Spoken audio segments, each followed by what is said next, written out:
Hello guys, എന്താണ് എല്ലാവർക്കും സുഖമല്ലേ? അപ്പോൾ ഇന്ന് മുതൽ നമ്മുടെ ചാനലിൽ കുറച്ചധികം വീഡിയോസും ഷോർട്സും ഒക്കെ വരുന്നതായിരിക്കും. നമ്മുടെ ഫാമിലിയിലൊരു കല്യാണം നടക്കാൻ പോവാണ്. എൻ്റെ കൊച്ചുപ്പാൻ്റെ മോളെ കല്യാണമാണ്. കുറേ കാലമായി നമ്മൾ പ്ലാൻ ചെയ്യുകയാണ്. സുലുവിൻ്റെ കല്യാണം നമുക്ക് അടിച്ച് പൊളിക്കണം, അങ്ങനെയാക്കണം, ഇങ്ങനെ പ്ലാനിങ്ങിൻ്റെ ഒക്കെ ഒരു ആർഭാടം കാരണം നമുക്ക് കുറച്ച് ബുദ്ധിമുട്ടുകളൊക്കെ വരികയും ചെയ്തു കേട്ടോ. വലിയ കാര്യമായിട്ടുള്ള ബുദ്ധിമുട്ടൊന്നുമല്ല. ഇപ്പം നല്ല മഴയും കാറ്റും ഒക്കെ ആയതുകൊണ്ട് നമുക്ക് കറണ്ട് ഉണ്ടായിരുന്നില്ല. അപ്പോൾ അതിൻ്റേതായ കുറച്ച് ബുദ്ധിമുട്ടുകൾ ഞങ്ങൾക്ക് ഉണ്ടായിരുന്നു. അപ്പോൾ കല്യാണത്തിന് മൈലാഞ്ചി കല്യാണമുണ്ട്, പിന്നെ തലേ ദിവസം പിന്നെ ഒപ്പന, അങ്ങനത്തെ ഒരുപാട് പരിപാടികളുണ്ട്. അപ്പോൾ മൈലാഞ്ചി കല്യാണത്തിന് നമുക്ക് പലഹാരം കൊണ്ടുപോകാനുള്ള കൊട്ട ഉണ്ടാക്കുകയാണ് അമ്മായിമാർ. അപ്പോൾ അമ്മായിമാരാണ് കൊട്ടയും പിന്നെ അതിലേക്കുള്ള പലഹാരങ്ങൾ, പിന്നെ പുഡിങ്, പിന്നെ സ്വീറ്റ്സ്, അങ്ങനെ ഒരുപാട് സാധനങ്ങളായിട്ടാണ് അമ്മായിമാർ വരുന്നത്. ചെക്കൻക്കുള്ള നാടൻ കോഴിമുട്ട, പിന്നെ വെണ്ണ, നെയ്യ്, അങ്ങനെ എന്തൊക്കെയോ സംഭവങ്ങൾ അതിൻ്റേതായ രീതിയിലൊക്കെ നമുക്കത് വ്യക്തമായിട്ടൊന്നും അറിയില്ല. അപ്പോൾ അമ്മായി സൽക്കാരമായിട്ട് ഈ ഒരു കൊട്ടയിൽ അവർ ഉണ്ണിയപ്പമൊക്കെ ഉണ്ടാക്കി, കുറച്ച് പുഡിങ്ങും കാര്യങ്ങളും ഒക്കെ ഉണ്ടാക്കി. കുറച്ച് പഴയ മോഡലും കുറച്ച് പുതിയ മോഡലും. ഒരമ്മായി കുറച്ച് ന്യൂജനാണ്, ഒരമ്മായി കുറച്ച് ഓൾഡാണ്. അപ്പോൾ രണ്ട് രീതിയിലുള്ള പലഹാരങ്ങളും സ്റ്റൈലും ഒക്കെയാണ് കേട്ടോ. അപ്പോൾ ഇന്നത്തെ ഒരു കാലാവസ്ഥയാണിത്. നല്ല മഴ ഉണ്ടായിരുന്നു, അതുപോലെ തന്നെ നല്ല കാറ്റാണ് കേട്ടോ. പല സ്ഥലങ്ങളിലും പല തരത്തിലാണ്. നമ്മുടെ അവിടേക്കും നന്നായിട്ട് എഫക്റ്റ് ചെയ്തിട്ടുണ്ടായിരുന്നു. അപ്പം ഞാൻ കയ്യിൻ്റെ അടിയിലൊന്നും മൈലാഞ്ചി ഇട്ടിട്ടില്ല, നഖത്തിൽ മാത്രം കൊച്ചുമ്മാൻ്റെ മോള് ട്യൂബ് ഉണ്ടാക്കുന്നുണ്ട്, അങ്ങനെ ഞാൻ ഇട്ടിട്ടുണ്ടായിരുന്നു. അതാണ് ഞാൻ നിങ്ങൾക്ക് കാണിച്ചത്. അപ്പോൾ രാവിലെ തന്നെ ഞങ്ങൾ എന്ത് ചെയ്തു, നേരെ കല്യാണ വീട്ടിലോട്ട് പോവാണ്. ഞങ്ങളുടെ ഫാമിലിയിലൊരു കല്യാണം ഉണ്ടായിക്കഴിഞ്ഞാൽ എല്ലാവരും ആ ഒരു വീട്ടിലായിരിക്കും കല്യാണം കഴിഞ്ഞ് പെണ്ണ് പോകുന്നത് വരെ ആ ഒരു വീട്ടിലായിരിക്കും കേട്ടോ. അതാണ് ആ ഒരു വൈബ് എന്ന് പറയുന്നത്. ഞങ്ങളെല്ലാവരും വീട്ടിൽ കല്യാണം വന്നാലും അങ്ങനെ തന്നെയാണ്. അപ്പോൾ വീട്ടിൽ ചെന്ന് നോക്കുമ്പോൾ ഓരോരുത്തരുടെ മൈലാഞ്ചി ഇടുന്നു, പുതുപ്പെണ്ണ് മൈലാഞ്ചി ഇടുന്നു, വീട്ടുകാരാണെങ്കിൽ ഫുഡ് ഉണ്ടാക്കുന്ന തിരക്കിലാണ്. അപ്പോൾ ഒരാൾ സാമ്പാറിന് ഇരിക്കുന്നു, ഒരാളത് ചിക്കൻ കറി ഉണ്ടാക്കാനുള്ള സെറ്റപ്പ് ചെയ്യുന്നു. അങ്ങനെ ഭയങ്കര തിരക്കാണ് ഗൈസ്. അടിപൊളി വൈബാണ് കേട്ടോ. ഇനി ഒരുപാട് പേര് വരാനുണ്ട്. അപ്പോൾ നമുക്ക് കുറച്ച് പലഹാരങ്ങളൊക്കെ ഉണ്ടാക്കി അമ്മായി പറഞ്ഞല്ലോ, അവരൊക്കെ ഇപ്പോൾ വരും. ഇപ്പോൾ ഈ വീട്ടിലും കല്യാണം ഉണ്ടാവും. അപ്പോൾ ഓപ്പോസിറ്റ് വീട്, രണ്ട് വീട്ടിലായിട്ടാണ് കല്യാണം നടക്കുന്നത്. അപ്പോൾ നമ്മുടെ അമ്മായിമാർ ലാൻഡ് ചെയ്തിട്ടുണ്ട്. നല്ല നമ്മുടെ ഓലയിൽ മെടഞ്ഞിട്ടുള്ള കൊട്ട. ആ കൊട്ടയിൽ ഉണ്ണിയപ്പം, പിന്നെ നാടൻ കോഴിമുട്ട, കാപ്പിപ്പൊടി, പിന്നെ നെയ്യ്, പിന്നെ പുഡിങ്, അങ്ങനത്തെ ഒരുപാട് സംഭവങ്ങളുണ്ട്. അങ്ങനത്തെ ഒരുപാട് വെറൈറ്റി സംഭവങ്ങളായിട്ടാണ് നമ്മുടെ അമ്മായിമാർ സൽക്കാരത്തിന് വരുന്നത്. അമ്മായിമാർ സാധനങ്ങളൊക്കെ ആയിട്ട് വരുമ്പോൾ ഞങ്ങളിവിടെ സെറ്റായിട്ട് നിൽക്കുന്നുണ്ടായിരുന്നു, കുട്ടികളും എല്ലാവരും. കണ്ട നാടൻ കോഴിമുട്ട, കോഫി പൗഡർ, അങ്ങനത്തെ ഒരുപാട് സംഭവങ്ങൾ. നല്ല രസമുണ്ടായിരുന്നു. അപ്പോൾ എല്ലാവരും ഇതിനൊപ്പം ചെന്ന് നിന്നിട്ട് പാട്ടും കാര്യങ്ങളൊക്കെ ആയിട്ടാണ് ഇവർ എൻട്രൻസ് ഉണ്ടായത് കേട്ടോ. അത് ഞാൻ നിങ്ങൾക്ക് കാണിച്ചു തരാം.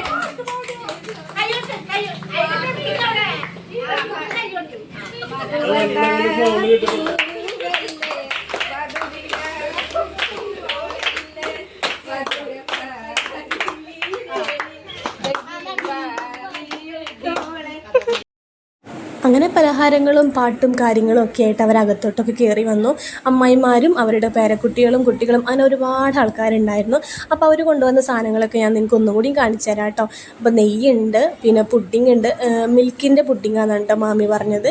പിന്നെ നാടൻ കോഴിമുട്ട, പിന്നെ നമ്മുടെ നല്ല പഴയ ഒരു സ്റ്റൈലിലെ നമ്മുടെ കൊട്ടയിലൊക്കെ ആക്കിയിട്ട് ഉണ്ണിയപ്പമുണ്ട്, പിന്നെ കോഫി പൗഡർ ഉണ്ട്, നാടൻ കോഴിമുട്ട ഉണ്ട്, നെയ്യുണ്ട്, ഇത്രയും സംഭവങ്ങൾ. അപ്പോൾ നമ്മുടെ പുഡിങ്ങൊക്കെ ഒന്നും കൂടി സെറ്റ് ആവാനുണ്ട് കേട്ടോ. അപ്പോൾ നമുക്ക് ഫ്രിഡ്ജിൽ വെച്ചിട്ട് അതൊന്ന് സെറ്റാക്കി എടുക്കണം. പിന്നെ അടക്കയുണ്ട്, അടക്കയും നാടൻ വെറ്റിലയുണ്ട് കേട്ടോ. ഈ അടക്കയുടെ ശരിക്കുള്ള ഒരു ഓണർ എന്ന് പറയുന്നത് ഇവിടെ വരാനിരിക്കുന്നുണ്ട്. അത് ഞാൻ നിങ്ങൾക്ക് കാണിച്ചു തരാം. അപ്പോൾ ഇതാണ് നമ്മുടെ മെഹന്തി നൈറ്റ്, ഹൽദി നൈറ്റ് അങ്ങനെയൊക്കെ പറയാം. ആ ഒരു നൈറ്റിനുള്ള സ്റ്റേജും കാര്യങ്ങളൊക്കെ. അപ്പോൾ നമ്മുടെ പെൺകുട്ടികളുടെ ഡാൻസും പാട്ടും കാര്യങ്ങളും ഒക്കെ ഉണ്ട് കേട്ടോ. വെറൈറ്റി പരിപാടികളാണ് ഗൈസ്. നമ്മൾ കുറേ കാലമായിട്ട് അങ്ങനെ ആഗ്രഹിച്ചിരിക്കുകയാണ് നമുക്ക് സുലുവിൻ്റെ കല്യാണം അടിച്ച് പൊളിക്കണമെന്ന്. അതുപോലെ തന്നെ സത്യം പറഞ്ഞാൽ അടിച്ച് പൊളിച്ചു തന്നെ പറയാം കേട്ടോ. അപ്പം നമ്മുടെ സ്റ്റേജാണിത്. അത്യാവശ്യം വലിയ സ്റ്റേജായിരുന്നു. ഇവർക്ക് ഡാൻസും പിന്നെ മുട്ടിപ്പാട്ടുണ്ട്, അതിനൊക്കെ വേണ്ടിയിട്ടുള്ള സ്റ്റേജാണ്. അങ്ങനെ ഞങ്ങൾ സ്റ്റേജും കാര്യങ്ങളൊക്കെ കണ്ടു, എല്ലാവരും സംസാരിക്കുകയൊക്കെ ചെയ്തു. അപ്പോഴും നമ്മുടെ മൈലാഞ്ചി ഇടലും കാര്യങ്ങളൊക്കെ ഇങ്ങനെ തകൃതിയായിട്ട് നടക്കുന്നുണ്ട്. അതിനിടയ്ക്ക് നമുക്ക് ഓപ്പോസിറ്റ് വീട്ടിൽ കല്യാണം എന്ന് പറഞ്ഞല്ലോ, അവിടെ നമുക്ക് പായസം കിട്ടിയിട്ടുണ്ടായിരുന്നു. അപ്പോൾ ആ ഒരു പായസം കൂടി കുടിച്ചു. കുഞ്ഞുമ്മ അതാ ഇവിടെ എല്ലാവർക്കും പലഹാരങ്ങളൊക്കെ ഇങ്ങനെ കൊടുക്കുന്നുണ്ട് കേട്ടോ. ഉണ്ണിയപ്പമൊക്കെ എല്ലാവർക്കും കൊടുക്കുകയാണ്. അമ്മായിമാരുണ്ടാക്കി കൊടുക്കുന്ന പലഹാരമാണല്ലോ, അപ്പോൾ അത് കൊടുക്കുന്നുണ്ട്. അടുക്കളയിലാണെങ്കിൽ തകൃതിയായി പണികൾ നടക്കുന്നുണ്ട്. നമ്മളാണെങ്കിൽ ഇവിടെ ഫുഡ് കഴിക്കുന്നുണ്ട്. ഉണ്ണിയപ്പം നല്ല ടേസ്റ്റ് ഉണ്ട്, നല്ല മൊരിഞ്ഞിട്ടുള്ള അടിപൊളി ഉണ്ണിയപ്പമായിരുന്നു. ഞാൻ പറഞ്ഞില്ലേ വെറ്റിലയുടെയും അടക്കയുടെ ആൾ വന്നിട്ടില്ല എന്ന്. ഇതാണ് ആ ആൾ. വെറ്റിലയില്ലാതെ ജീവിക്കാൻ പറ്റില്ല ഈ ആൾക്ക്. ഞങ്ങളുടെ അമ്മായിയാണ്. അങ്ങനെ അമ്മായിക്ക് അതൊക്കെ കൊടുത്തു. ഞാനും കുറച്ച് മൈലാഞ്ചിയൊക്കെ ഇട്ടിട്ടുള്ളൂ കേട്ടോ. അപ്പോൾ വലിയ ക്ലിയറൊന്നുമില്ല, ചോക്കുമായിരിക്കും, ചോത്തു കേട്ടോ. അങ്ങനെ അതൊക്കെ കഴിഞ്ഞു. ആ ഒരു സമയത്തേക്ക് നമുക്ക് ഉച്ചയ്ക്ക് ബിരിഞ്ചിയാണ്. ബിരിഞ്ചി മീൻസ് പല നാട്ടിലും പല പേരിലായിരിക്കും പറയുണ്ടാക്കുക. ഒരു മഞ്ഞ കളറുള്ള റൈസ്, നമ്മൾ നോർമൽ അരിയിൽ തന്നെ മഞ്ഞ കളറായിട്ട് വെക്കുന്ന ചോറാണ് കേട്ടോ ബിരിഞ്ചി, അല്ലെങ്കിൽ വിരിഞ്ചി അങ്ങനെയൊക്കെ പറയും. ചിലർ വിരിഞ്ചി എന്ന് പറയും, ചിലർ ബിരിഞ്ചി എന്ന് പറയും, അങ്ങനെയൊക്കെ. ആ ഒരു ഫുഡാണ് നമുക്ക് ഉച്ചയ്ക്ക്. പിന്നെ ചിക്കൻ കറിയുണ്ട്, പിന്നെ സാധാ ഭക്ഷണം കഴിക്കുന്നവർക്ക് അതുണ്ട്. ഈ ഒരു സമയത്ത് നല്ല കാറ്റ് വീശുന്നുണ്ടായിരുന്നു. ഈ കാറ്റ് വീശുന്നതോടൊപ്പം തന്നെ നല്ല തകൃതിയായിട്ട് മഴയും പെയ്തു കേട്ടോ. നല്ല മഴയായിരുന്നു. അപ്പോൾ ആ ഒരു തണുപ്പ് ഫീലൊക്കെ എടുക്കട്ടെ. അങ്ങനെ ഞങ്ങൾ ഫുഡൊക്കെ കഴിക്കാൻ വേണ്ടി വാഴ ഇലയിൽ നമ്മൾ വിരിഞ്ചി, ചിക്കൻ കറി, സാമില മാമിയുടെ അച്ചാർ ഇതൊക്കെ കൊണ്ടുവന്ന് വെച്ചിട്ടുണ്ട്.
അങ്ങനെ പുതുപ്പണിനുള്ള ചോറ് കൊടുക്കലും കാര്യങ്ങളും എല്ലാം കഴിഞ്ഞ് നല്ല അടിപൊളിയായിരുന്നു കേട്ടോ. അത് കഴിഞ്ഞിട്ട് ബാക്കിയുള്ളവർ ഫുഡ് കഴിക്കാനായിട്ടിരുന്നു. ഇതാണ് ഞാൻ പറഞ്ഞ വിരിഞ്ചി മഞ്ഞ കളർ റൈസ്, പിന്നെ നമ്മളെ നോർമൽ റൈസ്, അതിലേക്ക് ചിക്കൻ കറി, പിന്നെ സാധാ ചോറിലേക്കുള്ള മോര് കറി, സാമ്പാർ, അങ്ങനത്തെ ഒരുപാട് സംഭവങ്ങളുണ്ടായിരുന്നു. പപ്പടം, അച്ചാർ അതൊക്കെ ഉണ്ടായിരുന്നു കേട്ടോ. മീനും കാര്യങ്ങളൊന്നും ഉണ്ടായിരുന്നില്ല. അപ്പോൾ ഇത്രയൊക്കെയാണ്. അപ്പോൾ ഞാനും എടുത്തു ചോറ്, അതിലേക്ക് ചിക്കൻ കറി, പപ്പടം, നല്ല അടിപൊളി ടേസ്റ്റായിരുന്നു കേട്ടോ. അമ്മായിമാരാണ് ബിരിഞ്ചിയും കാര്യങ്ങളൊക്കെ വെച്ചത്. അങ്ങനെ ഫുഡൊക്കെ എടുത്ത് വെച്ചിട്ട് എല്ലാവരും ഫുഡൊക്കെ കഴിച്ചുകൊണ്ടിരിക്കുകയാണ്.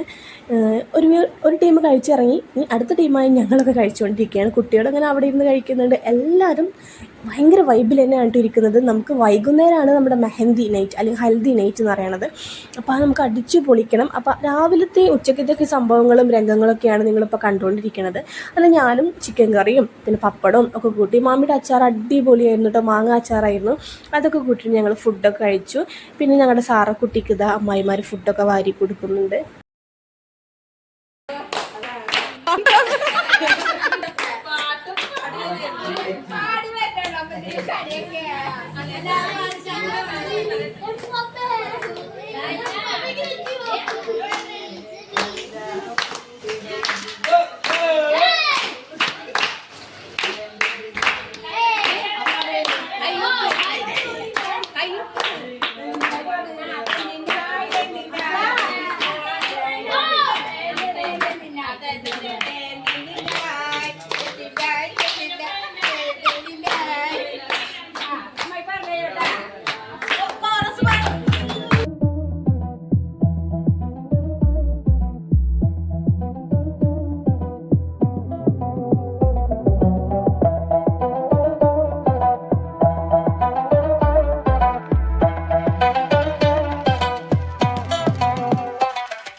അങ്ങനെ പാട്ടും ഡാൻസും കാര്യങ്ങളൊക്കെ നടന്നുകൊണ്ടിരിക്കുന്നുണ്ട്. അതോടൊപ്പം തന്നെ നമ്മുടെ പുഡിങ്, സ്വീറ്റ്സും കാര്യങ്ങളൊക്കെ എടുത്തു കൊണ്ടുവന്ന് അത് കട്ട് ചെയ്ത് എല്ലാവരും കഴിക്കാനുള്ളൊരു പുറപ്പാടിലാണ്. ഉപ്പ അതവിടെ സ്പൂണൊക്കെ സെറ്റാക്കിയിട്ട് വന്ന് നിൽക്കുന്നുണ്ട്. കാരണം ഇത് മുറിച്ച് കഴിഞ്ഞാൽ ഇത് എങ്ങോട്ടാണ് പോകുന്നത് ആർക്കും അറിയാൻ പറ്റില്ല ഗൈസ്. കാരണം അങ്ങനെയാണ് ഇവിടെ. അതുകൊണ്ട് സാമർത്ഥ്യം പോലെ ഇരിക്കും ഓരോരുത്തർക്കും കിട്ടുന്നത്. അപ്പോൾ അതുകൊണ്ട് തന്നെ എല്ലാവരും ഭയങ്കര ആകാംക്ഷയോടും ഭയങ്കര ഓവർ സ്പിരിറ്റ് എന്നൊക്കെ പറയില്ല, അതോടൊക്കെ കൂടിയിട്ട് നിൽക്കുകയാണ്. ആർക്ക് കിട്ടുന്നത് അവർക്ക് കഴിക്കാം. അങ്ങനെ ഉമ്മ ഇതവിടെ കട്ട് ചെയ്യുന്നുണ്ട്. മാമിയാണ് ഇതൊക്കെ ഉണ്ടാക്കിക്കൊണ്ടുവന്നത്, അമ്മായിമാർ അവരുണ്ടാക്കിക്കൊണ്ടിരുന്നത്. അപ്പോൾ എല്ലാവരും മുറിച്ച് ഇതാ തോണ്ടൽ തുടങ്ങി. ഇനി അങ്ങോട്ട് കിട്ടുന്നതാരാണോ അവർക്ക് കഴിക്കാം. അങ്ങനെയാണ് കേട്ടോ. അപ്പോൾ എനിക്കും കിട്ടി, ഞാനും ടേസ്റ്റേക്ക് നന്നായിട്ടുണ്ടായിരുന്നു. മിൽക്കിൻ്റെ പുഡിങ്ങാണെന്നാണ് പറഞ്ഞത്. പിന്നെ അതിലെന്തൊക്കെയാണ് ഇൻഗ്രീഡിയൻസ് കാര്യങ്ങളൊന്നും നമുക്കറിയില്ല. നമ്മൾ കഴിക്കുക, അവരുണ്ടാക്കി കൊണ്ടുവന്നു അത്രമാത്രം. അങ്ങനെ എന്താ മാമന്മാരും എല്ലാവരും കൊച്ചുപ്പന്മാരും എല്ലാവരും ടേസ്റ്റ് ചെയ്തു. സൂപ്പർ എന്ന് കമൻറ്റും തന്നിട്ടുണ്ടായിരുന്നു അമ്മായിമാർക്ക് കേട്ടോ. അപ്പോൾ എല്ലാവരും ടേസ്റ്റ് ചെയ്ത് നോക്കുന്നുണ്ട്. കുട്ടികൾക്കും വലിയവർക്കും എല്ലാവർക്കും ഇങ്ങനെ മുറിച്ച് കൊടുക്കുന്നുണ്ട്. പിന്നെ ബാക്കി പാത്രത്തിലൊക്കെ കൈയിട്ട് വാരലും കാര്യങ്ങളൊക്കെ ആയി തുടങ്ങി കേട്ടോ. പക്ഷേ അതൊക്കെ ഒരു രസമാണ്. നമുക്ക് കുറേ കാര്യങ്ങൾ കഴിഞ്ഞ് നമുക്ക് ഈ ഒരു വീഡിയോസും കാര്യങ്ങളൊക്കെ നോക്കുമ്പോൾ അതൊക്കെ നല്ല രസമുള്ള ഓർമ്മകളായിട്ട് എന്നും നിലനിൽക്കും കേട്ടോ. നമ്മൾ ഓരോ വീഡിയോസ് ഇപ്പോൾ ഇച്ചുവിൻ്റെ തന്നെ വീഡിയോസ് എനിക്ക് പിന്നെ കാണുന്ന സമയത്ത് നമ്മൾ ഇത്രയും ചെറുപ്പത്തിൽ നമുക്ക് ആ ഒരു ഓർമ്മകളായിട്ട് തന്നെ കിടക്കുന്നത്. അതുപോലെ തന്നെ ഈ ഒരു കല്യാണ വീഡിയോ ഇവിടെ ഒരു ഓർമ്മയായിട്ട് കിടക്കട്ടെ. അങ്ങനെ അതിന് ശേഷം ഫുഡ് കഴിക്കലും കാര്യങ്ങളൊക്കെ കഴിഞ്ഞ് പിന്നെ നമ്മുടെ പാട്ടിലേക്കും വൈബിലേക്കൊക്കെ പോയി തുടങ്ങി കേട്ടോ. അപ്പോൾ എല്ലാവരും ഇതാ കഴിച്ചുകൊണ്ടിരിക്കുകയാണ്. ഇച്ചുവിന് ഇങ്ങനത്തെ സംഭവങ്ങളൊന്നും വലിയ ഇഷ്ടമല്ല, കാരണം മധുരമാണല്ലോ. അവളിതാ കൊടുത്ത പാട് ഇങ്ങോട്ട് തന്നെ തുപ്പി തന്നു. ഈ ഒരു വീഡിയോക്ക് ഞാൻ വോയിസ് ഓവർ കൊടുക്കുന്നത് ഈ കല്യാണ വീട്ടിലിരുന്നുകൊണ്ട് തന്നെയാണ്. അതുകൊണ്ട് തന്നെ വോയിസിന് എത്രത്തോളം ക്ലിയർ ഉണ്ടായിരിക്കും, അല്ലെങ്കിൽ പുറത്തു നിന്നുള്ള കുറച്ച് ബഹളങ്ങളും പിന്നെ അതുപോലെ തന്നെ കാറ്റിൻ്റെയും മഴയുടെയും ആ ഒരു സൗണ്ടും ഒക്കെ ഉണ്ടായിരിക്കും. എല്ലാം നിങ്ങൾ അഡ്ജസ്റ്റ് ചെയ്യണം. കാരണം നമുക്ക് നമ്മുടെ ചാനൽ മുൻപോട്ട് കൊണ്ടുപോകണമല്ലോ. നമുക്ക് വോയിസ് ഓവർ കൊടുക്കാനും വീഡിയോ എഡിറ്റ് ചെയ്യാനൊക്കെ സമയം കുറവായിരുന്നു. പുതുപ്പെണ്ണിൻ്റെ മൈലാഞ്ചിടൽ കഴിഞ്ഞിട്ടൊന്നുമില്ല, അതിങ്ങനെ നടന്നുകൊണ്ടിരിക്കുന്നുണ്ട്. ഇവിടെ ഇങ്ങനെയൊക്കെ സംഭവങ്ങൾ നടക്കുമ്പോൾ അവളെങ്ങനെ അവിടെ ഇരിക്കും. അങ്ങനെ അവളും വന്നു, ഞങ്ങളിലൊക്കെ ജോയിൻ ചെയ്തു. അവൾക്കും സ്വീറ്റ്സും പുഡിങ്ങും കാര്യങ്ങളും എല്ലാം കൊടുത്തു. അമ്മായിമാരുണ്ടാക്കി വിടുന്ന സൽക്കാരത്തിൻ്റെ സംഭവങ്ങളാണല്ലോ. ബാക്കിയുള്ളവരും അതൊക്കെ കഴിച്ചു. എല്ലാവർക്കും ഭയങ്കരമായിട്ട് ഇഷ്ടപ്പെട്ടു. നല്ല ടേസ്റ്റ് ഉണ്ടായിരുന്നു. അധികം മധുരത്തിൻ്റെ കുത്തോ കാര്യങ്ങളോ ഒന്നും ഉണ്ടായിരുന്നില്ല കേട്ടോ. അത് മാമ്മമാരും എൻ്റെ ഇപ്പോൾ കഴിച്ചില്ല, കാരണം പുഡിങ് കഴിച്ചിട്ടുണ്ടായിരുന്നു, മറ്റേ സ്വീറ്റ് കഴിച്ചില്ല കേട്ടോ. ഓവറായിട്ടുള്ള ഷുഗർ ഇപ്പൊക്കെ പറ്റിയില്ലല്ലോ, അതുകൊണ്ട്. പിന്നെ നമ്മുടെ ഡാൻസും പാട്ടും പരിപാടിയൊക്കെ സ്റ്റാർട്ട് ചെയ്തു.